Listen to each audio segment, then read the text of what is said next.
The room is warm with forced laughter. Glasses clink, polite applause flutters like weak applause at a bad comedy night.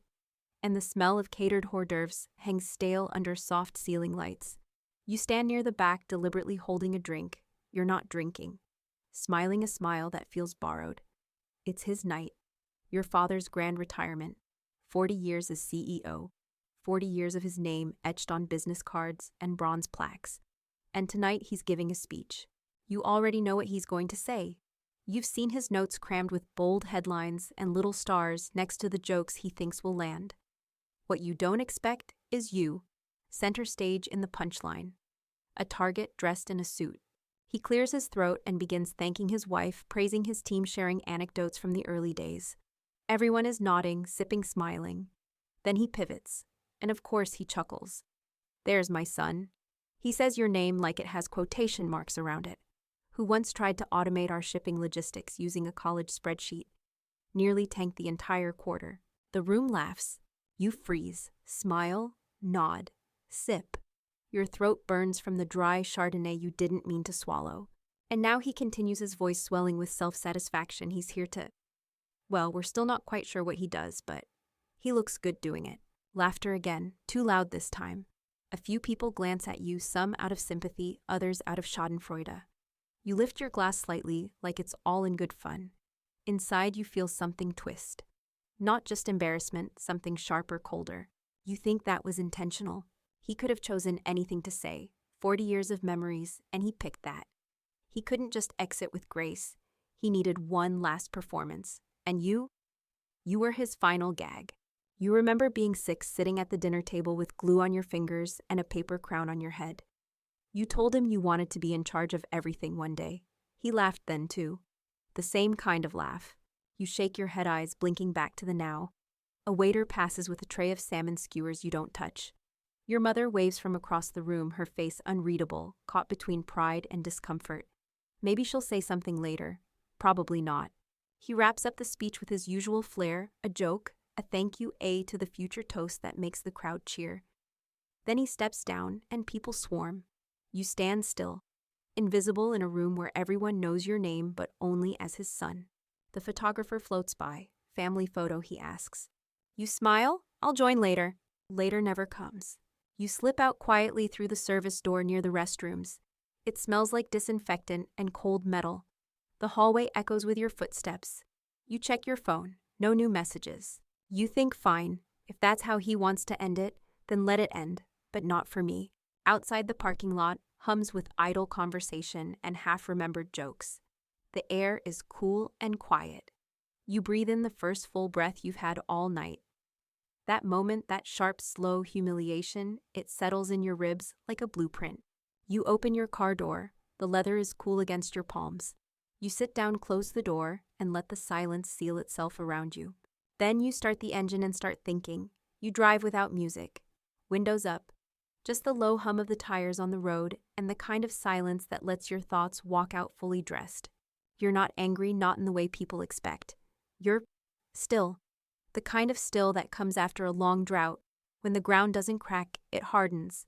You grip the wheel and let the memory replay again, sharper this time. The way his voice rose with glee, the audience's laughter washing over you like you were some character in a sitcom. Except you weren't laughing. You never were. He always had a way of measuring worth by how loudly people applauded him. And for as long as you can remember, you've been trying to be worth something in his eyes. You were the quiet kid, curious, focused, careful with your words.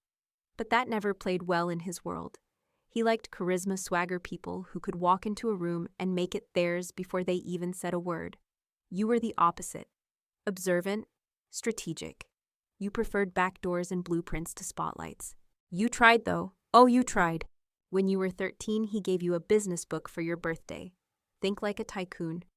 He underlined every other line and expected you to quote it by breakfast. When you were 16, he let you intern at the company only to parade you in meetings like a mascot. This is my son, he'd say. Future CEO if he doesn't blow it. The boardroom chuckles. You pretend to laugh. And still you showed up.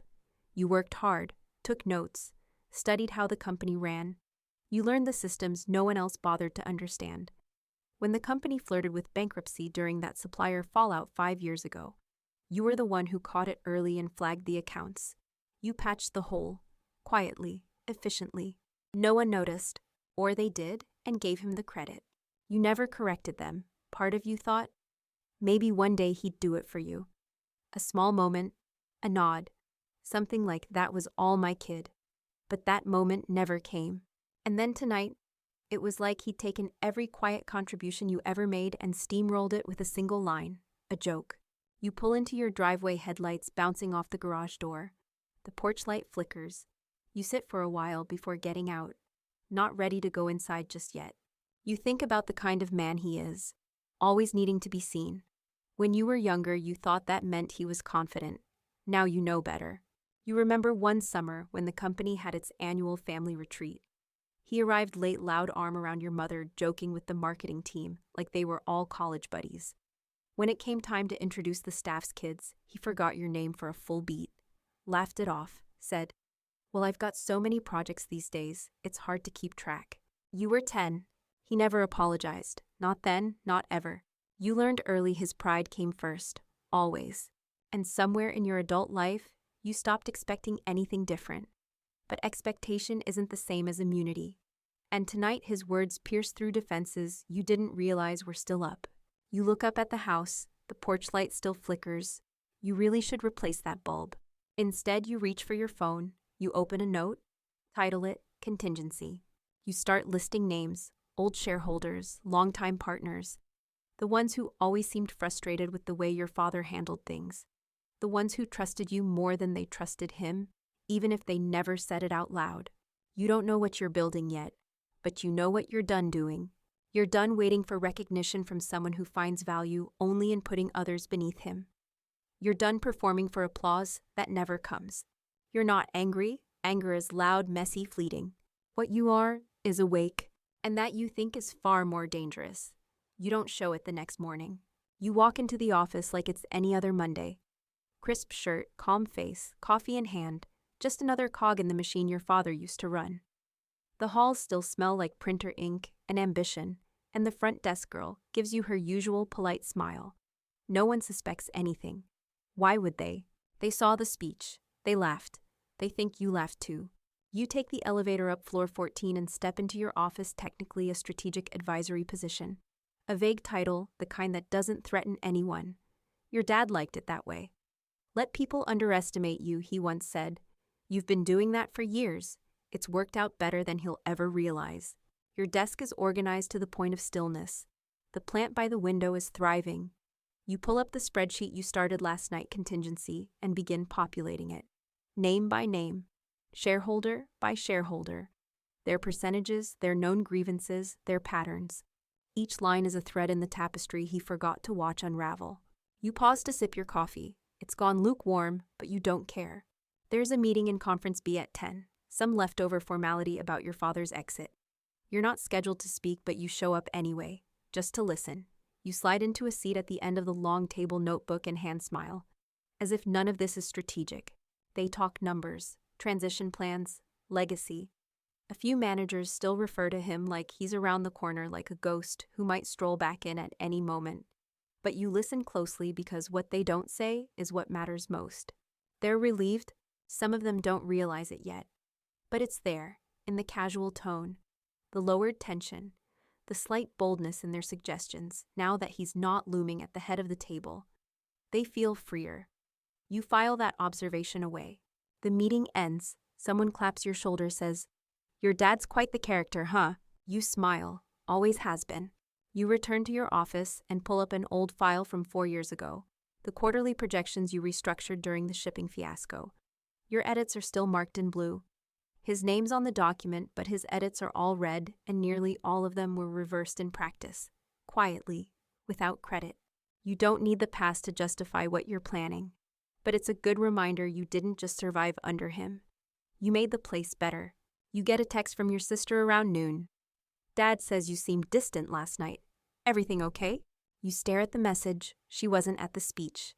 She had a work conflict, probably for the best. You reply, "All good, just tired." Tell him I said congrats again. Let him think you're nursing bruised feelings. Let him believe he still holds the high ground. You take lunch alone in your office. No appetite, but it gives you time to call Michael, an old finance exec, who left last year over a compensation dispute. You'd kept in touch just enough to not be forgotten. He picks up after 2 rings. Well, thought you were allergic to phone calls. You grin into the receiver. I'm working on something. Can we grab coffee this week? There's a pause. Then if you're asking, it must be interesting. You set the date for Thursday. Then you lean back and look out the window. The skyline hasn't changed in years, but something in you has. You're not playing defense anymore. You're setting the board, quietly, carefully, while the room still thinks the game is over. Your father taught you to smile while being underestimated. Now you're smiling for a very different reason. You never really understood how someone could forget a moment that shaped another person's life. But your father did it all the time, careless with impact, blind to echoes. The memory comes back on a random Tuesday midway through drafting a pitch deck that no one asked for, but everyone would soon need. You'd been working late, fluorescent office light, buzzing faintly overhead when your fingers froze on the keyboard. Not from fatigue, from something else, an image, a flicker of childhood. You were 8. He had brought you to the office for Bring Your Kid to Work Day, though he mostly forgot you were there after the first hour. You sat in the corner of his office coloring quietly while he barked into speakerphones and nodded at charts he didn't let you touch. Near the end of the day, his assistant, soft-voiced kind, handed you a drawing pad. She said, "Why don't you draw your dad's company the way you see it?" You spent half an hour sketching gears and buildings and little stick figures wearing suits and holding briefcases. You drew a giant crown over the tallest one. "That's him," you told her proudly, "but one day it'll be mine." She smiled and taped it to the inside of his desk drawer. A week later, you saw it in the trash. You didn't ask. You just stood there staring at it in the bin next to the conference table. It was folded once, then again, like he'd made some effort to hide what he'd discarded. That was the first time you learned some things you build for others will never be valued, no matter how proud you are of them. You never told anyone. And now, sitting in your adult office, you remember that moment with frightening clarity. Not out of pain, but out of recognition. That's where it started. The slow turn inward. The quiet vow if you were going to build something, you'd build it for yourself. And now you were. You close the pitch deck. Save it under a folder labeled Internal Only. It's filled with quiet revolutions. The phone buzzes. Michael confirms Thursday's meeting. You reply with the name of a quiet cafe downtown Neutral Ground. Later that evening, you find yourself walking through your apartment. Barefoot lights dimmed your mind, looping back to moments like that trash bin. How many other times had he unknowingly taught you something he didn't mean to hide your wins until they were unignorable, to let silence do the heavy lifting, to wait not out of fear but out of precision? You open your laptop again and access internal documents, shareholder structures, voting blocks, dated ownership logs. You read like a surgeon examining a body, looking for the weak spots, the neglected capillaries, the pressure points no one's monitored in years. And you find them. 2 names, both minor partners, both holding percentages small enough to be ignored, but just large enough to be meaningful in a shift of control. You highlight them, make a note. Then you stare at the glowing screen and think he wouldn't see this coming, because he never saw you at all. You think back to his speech, that laugh, that smug glint in his eye like he'd scored the last word in a decades-long argument you never agreed to join. It was never a joke to you. It was never a game. But maybe now it is. You close your laptop. The night feels quiet in a different way, like the house is holding its breath with you. Outside, the streetlights buzz faintly. A car passes. Life goes on. And yet something irreversible has begun. Not with rage, not with drama, but with a spreadsheet, a memory, a trash bin from 20 years ago. You sit across from Michael in a cafe that smells like burnt espresso and forgotten ambition. It's the kind of place where no one asks questions, where every seat has overheard a secret or two. You picked it on purpose. He's already sipping a black coffee when you arrive. Wears the same suit he wore 5 years ago, slightly looser now, as if time has been quietly eroding him at the edges. You slide into the booth, glad you made it. "I was curious," he says, arching a brow. You don't usually reach out unless something's already half done. You smile and it feels real this time. That's still true. You pull out your tablet, tap a few things, and turn the screen toward him. Names, numbers. A flowchart he wasn't expecting, but understands immediately. His eyebrows rise slow and deliberate. "You're serious." You nod once. I'm not looking for vengeance, just control. Quietly, efficiently, without triggering alarms. He leans back. And your father? Retired, you say the word sliding out like a blade wrapped in silk. Still basking in the applause. He studies the chart again. These two shareholders, Arnold and Krishnan, weren't they the ones who hated how he handled the 2019 restructuring? Exactly, you reply. They're still holding shares, but no loyalty. He whistles under his breath. So you're going to peel the company out from under him, from under everyone. You don't respond. You just sip your coffee and let the silence answer. By the time you leave the cafe, the outline of a plan has become a skeleton. And you know it will move soon. The next few weeks unfold with a strange kind of elegance. You begin checking in with old allies, rekindling dormant contacts. One by one, you plant ideas, change new leadership, real innovation. You let them fill in the blanks. You stay late at work, but not conspicuously. You're careful, you're polite. You still attend meetings, still take notes, still smile when people mention your father's legacy. No one suspects anything. You're the quiet one, the one who never challenged the way things are. And yet, beneath the surface lines are redrawn. Then comes the pivot point. The quarterly report draft lands on your desk before it hits the board. You scan it, then mark up 2 key sections and forward them to someone specific, Krishnan. No words, just data. Within hours, you get a text, let's talk. That's all you need. The next few meetings happen off the books. You meet in quiet places. No lawyers yet, just conversations. And in those conversations, you learn something surprising. They've all been waiting. Not for you specifically, but for someone to make the first move. They're tired of the old empire. Tired of your father's name clinging to everything like dust. One by one, they say yes. And slowly control begins to shift. You never demand. You offer. You never threaten. You invite. You're not just building leverage. You're becoming the gravity. Everything starts to circle around. And still, your father remains blissfully unaware. You see him one evening in a LinkedIn post. Someone tagged him in a dinner photo glass. Ray's smile wide. The caption reads, celebrating the legend himself. You stare at it for a moment. Then you save the image. Not as a trophy, not as a warning. As a reminder, this was the man who thought his story ended with applause. But he forgot the part where the quiet one in the back of the room rewrites the script after the credits roll. You don't throw a party.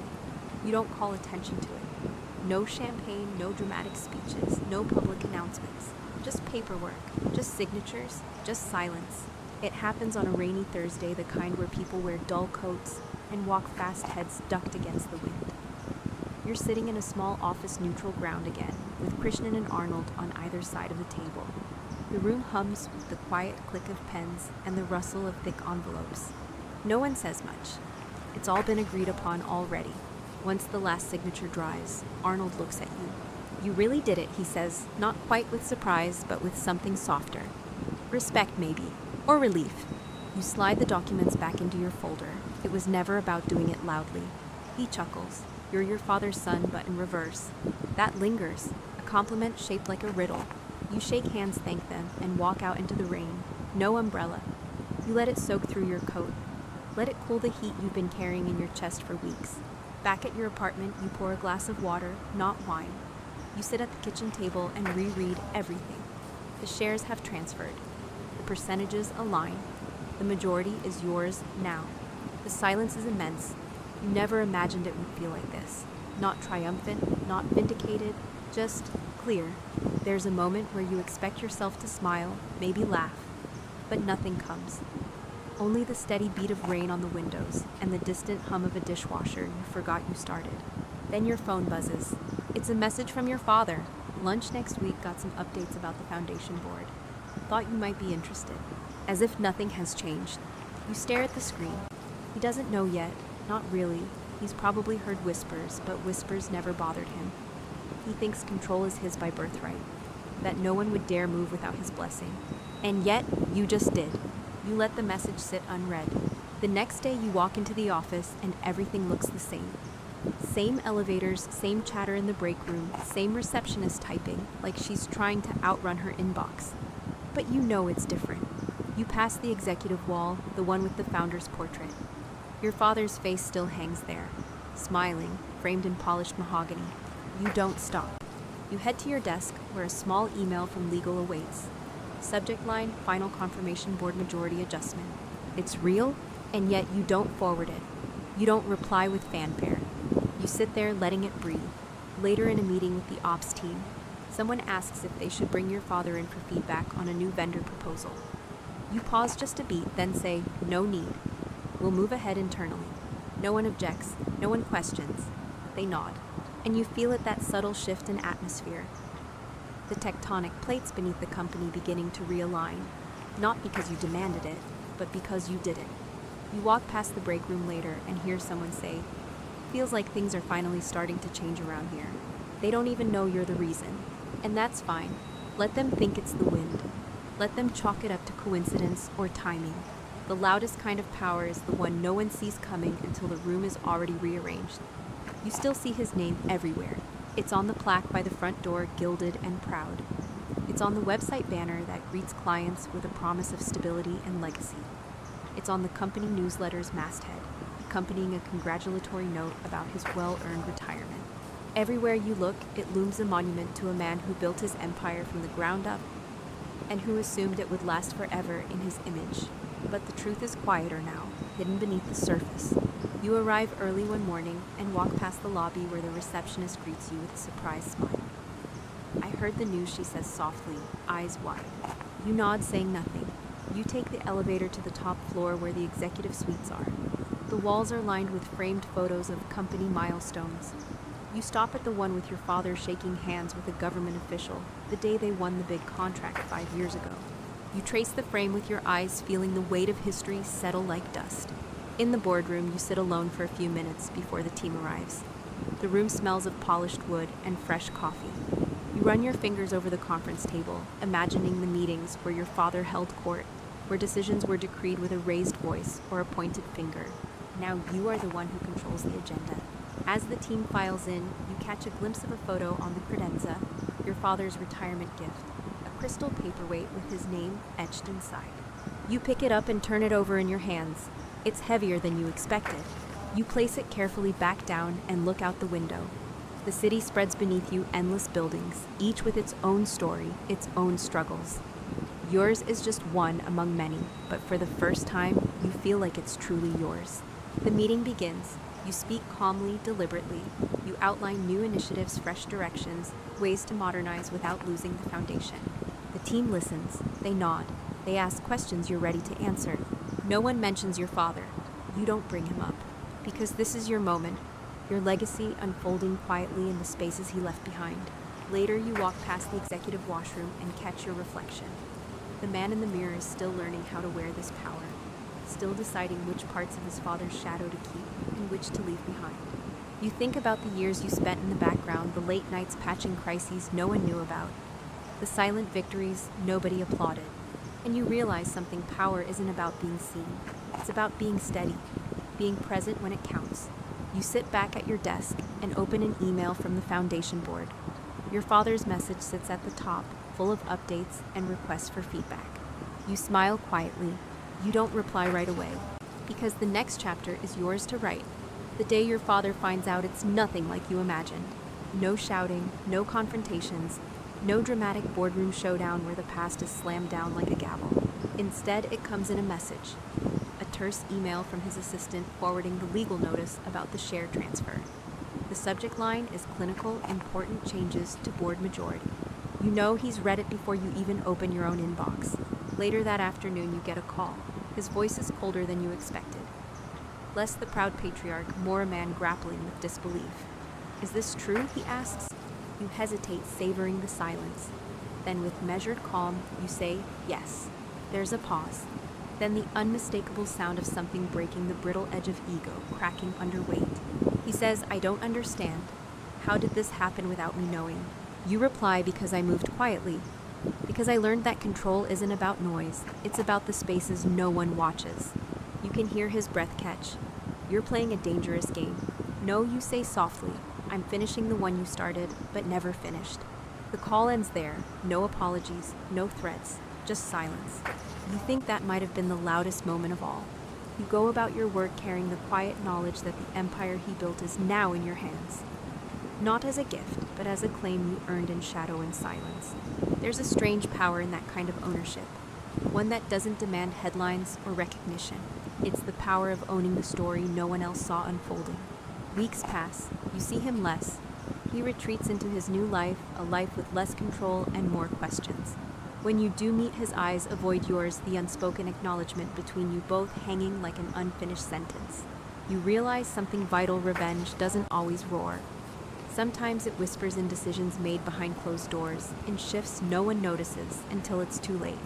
You carry that lesson with you, and in the quiet moments you understand that this is not just about him. It's about you, about finally stepping out from the shadow, not with noise, but with a steady, unshakable presence. The kind of presence that doesn't need applause to be known. You don't need to announce your victories. You don't need to parade your power in board meetings or spill secrets in the hallways. You own the silence, and in that ownership, you find your strength. The company begins to shift under your guidance. New policies, fresh hires. The kind of changes that don't scream but transform the culture slowly, like a tide carving new paths over old rocks. You walk the halls nodding at familiar faces who no longer treat you as the boss's kid, but as the one steering the ship. It feels strange at first, a subtle recognition that you weren't expecting, but welcome, nonetheless. You hear whispers. The company feels different. There's a new energy. Things are finally moving forward. No one knows the full story, and you keep it that way. When your father tries to reach out calls, messages, you respond sparingly. Not out of malice, but because this isn't about erasing the past. It's about embracing a new path without looking back. In quiet moments, you reflect on how much you've changed, how the boy who once sought approval now understands the value of self-respect, how the man who was once invisible is now the quiet force that no one can ignore. You think about that speech, the one that started it all, and you realize it was never really about humiliation. It was a catalyst, a spark that ignited a slow-burning fire. And as you sit at your desk late one evening, the city lights flickering through the window, you feel a peaceful kind of satisfaction. Not the loud triumph of revenge, but the deep, steady power of owning your story. You are no longer defined by the shadows he cast. You are the author of your own legacy, and that more than anything feels like victory. You find yourself in the boardroom again. The room feels different, less like a stage and more like home. The heavy oak table gleams under the soft overhead lights, the leather chairs waiting patiently for the day's meeting to begin. You sit down and glance around.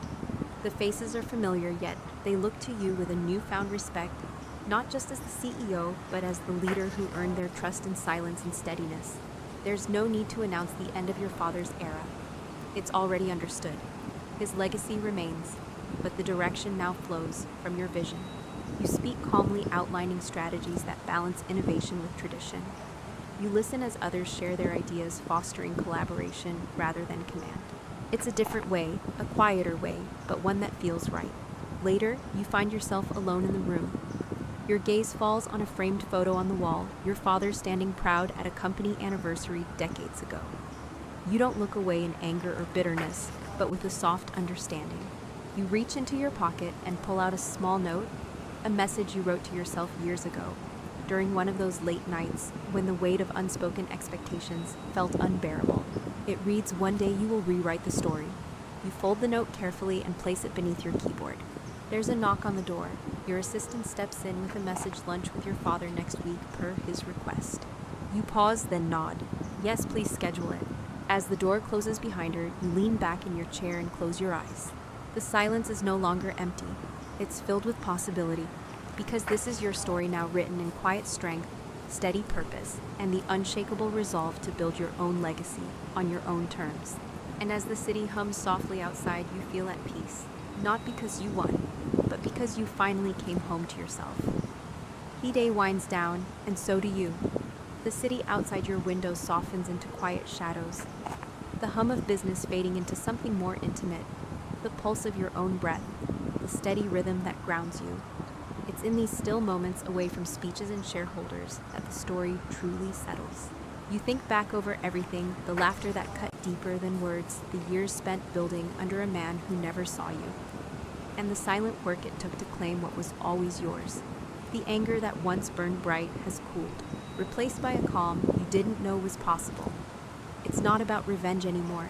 It's about something far more profound, reclaiming your worth on your own terms. You realize now that power isn't a roar, it's a whisper. It's the quiet confidence that lets you hold space without needing to dominate it. It's the gentle strength in knowing who you are, even when the world tried to define you otherwise. And as the night stretches on, you find peace in that truth. No longer tethered to the past, you can breathe a little easier, move a little lighter. You are no longer the boy in the corner hoping for approval. You are the author of your own legacy, steady, sure, and quietly unstoppable. Some nights, just lying still and breathing softly is enough to return home to yourself.